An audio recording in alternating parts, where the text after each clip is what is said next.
Պարոն Սուրենյան, ընտրություններից ուղիղ 1 ամիս անց կալանավորվեց Գագիկ Ծառուկյանը, արդեն 20 օր է անազատության մեջ է։ Դրան զուգահեռ խուզարկություններ իրականացվեցին նաև Ծառուկյանին պատկանող մի շարք օբյեկտներում, նաև նոր քրգործ հարուցվեց խոշոր հարկերը թաքցնելու, հարցաքննվեց 3 օր շարունակ, առերեսում եղավ նաև իրանցու հետ։ Նախ դուք ինչ հանգուցալուծում եք սպասում այս գործից եւ ընդհանրապես տեսնում եք ապագայում ոչ միայն Գագիկ Ծառուկյանի նկատմամբ նման քրգործեր, այլ մարդկանց նկատմամբ սպասում եք նման օրինակ։ Նախ ավտորիտար երկրներում ես որևէ կերպ հրաժարվում եմ մարդկանց կամ քաղաքական պատանդներին առաջադրված մեղադրանքների իրավական բովանդակությունը քննարկել, որտեղ եթե այդ իրավական փրփուրը մաքրենք, կտեսնենք, որ սա մաքուր քաղաքական հաշվեհարդար է, դասական, եռափուլ այս դեպքում, դերևս քարոզարշավի 2-րդ օրվանից հիշում եք, մտավ Ծառուկյանի ընտանիք դուրս չեկավ, Նիկոլ Փաշինյանը ամենագրեհիկ փողոցային ձևակերպումներով, 2-րդ փուլում բոլոր հնարավոր միջոցներով հասան նրան, որ ԲՀԿ-ն զրկվեց խմբակցություն ունենալու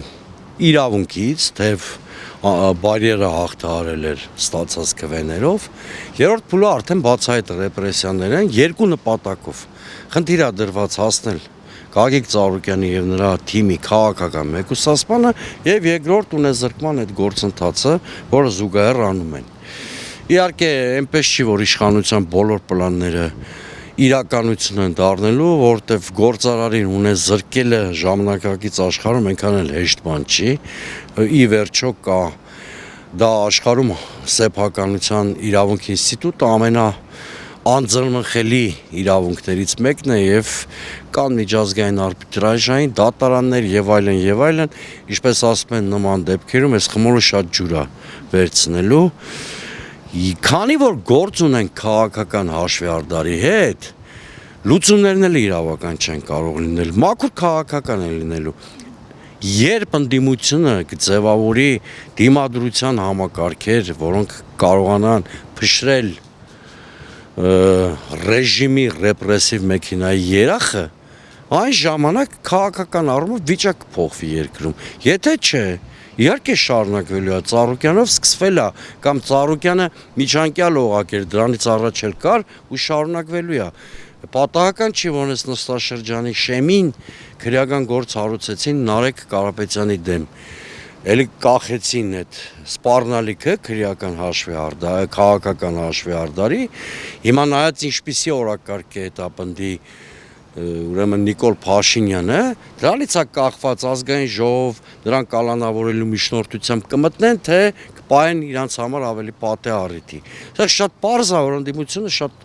հստակ հասկանա։ Նիկոլ Փաշինյանը իր խնդիրը շատ պարզ է ձևակերպել։ Նա ասում է, որ ես ստեղծել եմ ռեպրեսիվ մեքենա, բոլորիդ հետևից գալու եմ։ Ձեր հետևից, ձեր հարստության, ձեր ունեցվածքի, ձեր ամեն ինչի։ Ընդդիմությունը պետքա արդյունավետ քաղաքական համակարգեր ստեղծի, դիմադրության համակարգ եւ ասիմետրիկ քաղաքական հարվածներ հասցնի իշխանությանը։ Ոչ թե 2-րդ համարով անդադի արձագանքողի կամ վիճակագրի դեր կատարենք, ասենք հարցազրույցից հարցազրույց արձանագրենք էլ ինչ նոր քաղաքական թիրախավորում եղավ, էլ ինչ նոր այդ ամենաանհեռանկար ճանապարհն է, ես հույս ունեմ, որ ընդդիմությունը այսքանը հասկանում է։ Դե այստեղ գայթակղությանը տրվել, քննարկել մեղադրանքի բովանդակություն եւ այլն, այս հարցում էլ Նիկոլ Փաշինյանը ճակերտավոր ավելի անկեղծ է։ Օրինակ, միշտ մենք համոզիչ փաստարկներով խոսում ենք, որ այ առերեսումը բացահայտեց իրանցի 2 գործարարների խարդախ բնույթը եւ այլն, 3-րդ գործ հարուցեցին։ Այսինքն ուզում եմ ասեմ, այստեղ ստալինյան մոտեցումները ոնց էր, կարևորը մարդն է, եթե կա մի գործ կգտնվի, թիրախնդրում են, հետո որոշում են, չլինի ուրիշ պատճառ, կասեն կարմիր լույսի տակով սխալ ես անցել։ Պարոն Սուրենյան, ըստ ձեզ Գագիկ Ծառուկյանին ինչը չներվեց Կամ ինչը սխալ արեց Գագիկ Ծառուկյանը, որովհետև քաղաքական դաշտում նաև այս խոսակցությունն է, որ իր այն հայտարարությունը ով ինձ դավաճան կասի ու դա չի ապացուցել կհայտնվի իր առյուծի վանդակում ճաղերի հետևում, անգամ քննարկվում է այն հանգամանքը, երբ Գագիկ Ծառուկյանին ներկայացնում էին հարցաքննության, ներքին գործերի նախարարության ավտոմեքենան, որը բերում է Ծառուկյանը ճաղավանդակներից այն կողմ է գտնվում, ի տարբերություն ընդդիմադիր այլ կալանավորների, ովքեր դռան մոտ հատկացված հատվածում են նստում, այս կերպ ասում են Նիկոլ Փաշինյանը նաև լուծում է այդ ճաղավանդակների իր հայտարարությունը։ Այս պատմության գրեգ սիմվոլիզմն է դա, այդ առույցների եւ վանդակի մասին հայտարարությունը եւ այդ գրեգ տեսարանները, որ տնից սկսած մինչեւ այդ ուղեկցող մեքենայի բանով, ես եղել քաղաքալանավոր, ինձ օրինակ ընդհանրապես մեքենայով են ուղեկցել նույնիսկ առանց այդ տեսարանների ձեռնաշղթայել չեն արել, որովհետև դա օրենքով նախատեսվում է, որ դեպքերում են անում, նույնիսկ հանցագործության բնույթի հետ կապ չունի։ 3 դեպք կա ձեռնաշղթա հագցնելու, ակնհայտորեն Ծառուկյանի պարագայում ոչ մի դեպքը չկար։ Եվ ակնհայտորեն, ինչ ասեմ, ամենագրեհիկ տեսարանն էր տարեցմոր կնոջ ներկայությամբ սեփական տանը մարդուն զգետնելը շակալի պես, երբ որ այդ մարդը որևէ դիմադրություն կամ հանրայնորեն վտանգավոր արարք չէր անում ակնհայտորեն, բայց դա այդ գրեգ սիմվոլիզմն է, էլի եմ ասում։ Ծառուկյանին իրականում 2 բանի համար Նիկոլ Փաշինյանը կարող է չներել։ Առաջինը չմոռանանք, որ հենց Ծառուկյանն ու նրա ընտրաթիմը ոչ լեգիտիմի ապօրինի խարանը դաջեցին Նիկոլ Փաշինյանի ճակատին, այդ ակամայից ԲՀԿ-ն չէ դարձավ այդ 4%-ի այդ ամենամեծ ընտրակեղծարարության բացահայտման բանալին, սա մեկ։ Երկրորդը որևէ ավտորիտար իշխանություն չի ներում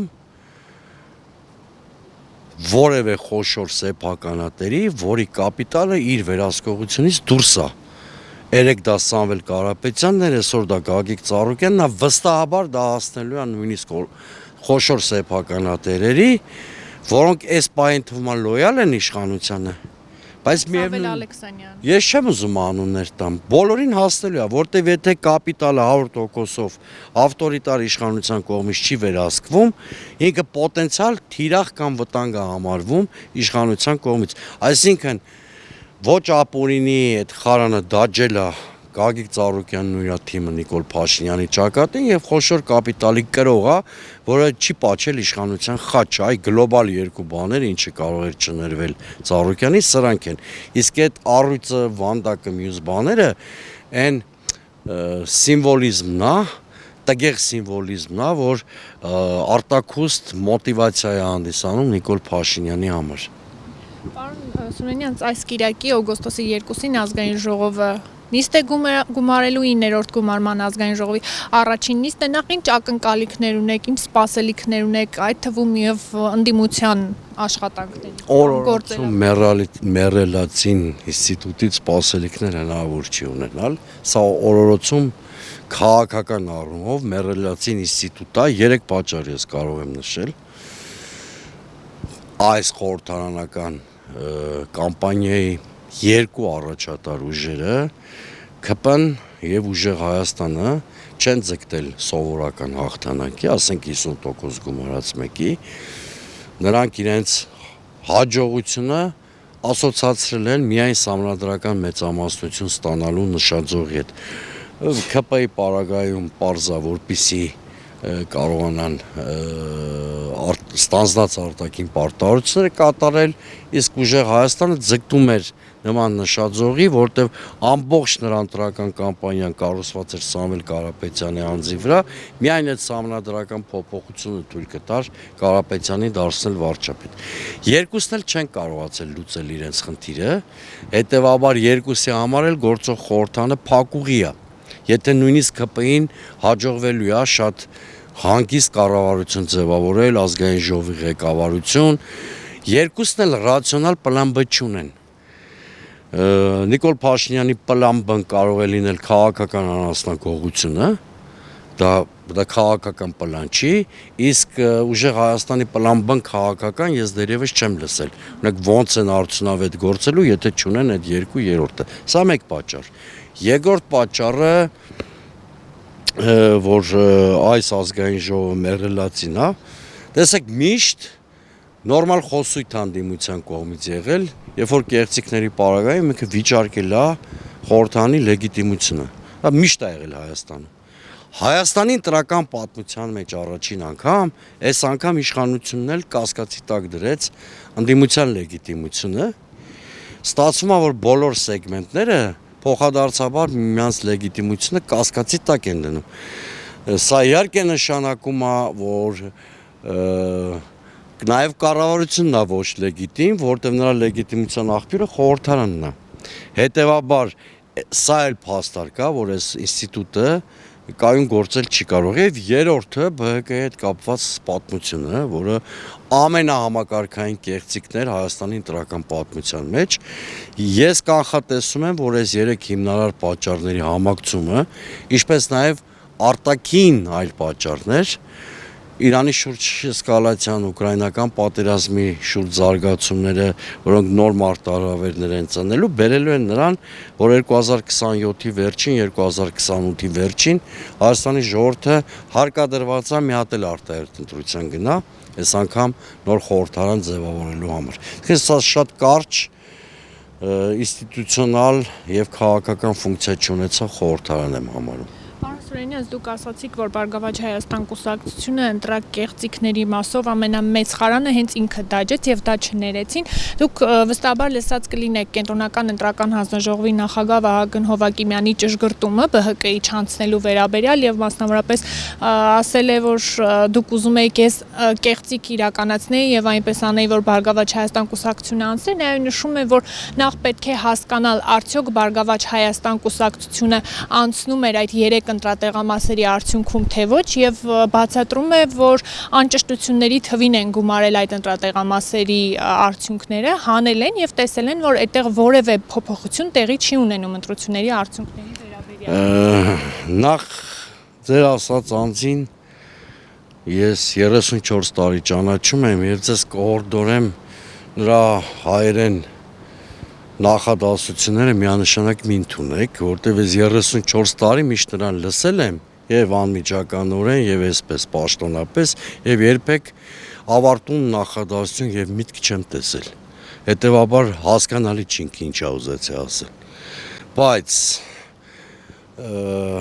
մնում էր մի պրովինցիալ անձնավորություն սկսի մեկնաբանել օրենքը, այս դեպքում Վահագն Հովակիմյանը։ Ինքը ավելի լավատող մտածի, որ իր անուն ազգանունը դարձել է քաղաքակիրթ, հայոյանքի քաղաքակիրթ խոհածածկույթ։ Օրինակ ես, որ իշխանության շոր ներկայացի, ուզում եմ վիրավորեմ, ասում եմ, դու Վահագն Հովակիմյան չես։ Հետևաբար ինքը ավելի լավ է իր ռեպուտացիայի մասին մտածի, կամ արմին, որը մեկնաբանում է օրենքը, դա ազգային ժողովն է եւ սահմանադրական դատան է դիսի։ Կա 101 հոդված, որ եթե X թվով տեղամասերի արդյունքներ չեղյալ են հայտարարում եւ այդ արդյունքների, այդ անճշտությունները էական ազդեցություն ունեն ընտրությունների արդյունքների վրա, նշանակվում է վերաքվեարկություն։ Ինքը միայն կարող էր դա անել, հիմա դա չի արել, ինչ արդարացում էլ բերի, դա օրենքի հետ կապ չունի։ Իր պրովինցիալ ուղեղով, իր պատկերացումներով փորձում է ժողովրդական խոսք կա մուտիտի փիլիսոփայության մեջ ինչ-որ բաներ զարգացնել, ասում եմ այդ բանը, այդ մարդուն ես 34 տարի ճանաչում եմ, եթե իր մտքի գոհարները անավարտ նախադասություններով մեր հասարակությունը նոր մի կերպ ուզում է թարգմանի հասկանա, ես վաղուց գիտեմ։ Ինքը անշուշտ հետ նիկոլական Հայաստանում քրեական հետապնդման ենթակա առաջնային սուբյեկտներից մեկն է լինելու, այդ դրա մասին մտածի, ջահել մարդ է, կասցնի ինձ թվում է օրենքի հետ առերեսվել եւ շատ խիստ։